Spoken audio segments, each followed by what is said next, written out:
morning guys, ngayon ay harvest time naman ng gulay ni Papa. Ayan yung kanyang ampalaya ngayon. Ang daming bunga.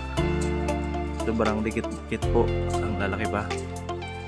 At kung mapapansin nyo naman, yung kanyang balag na tinatawag ay nagyuko na.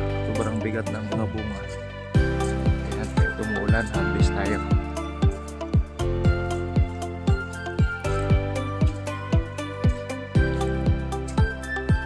Sumilong dito sa ampalayahan dahil sa dami ng bunga. Si Papa busy sa pag-harvest ng ampalaya.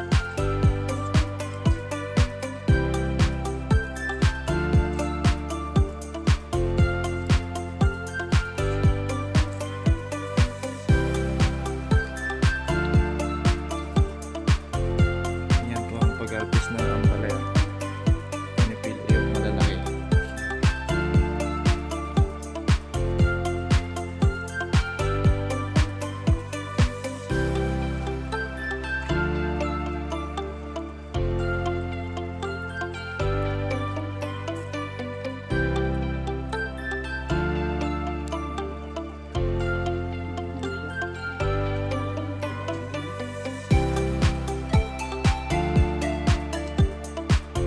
Patula guys.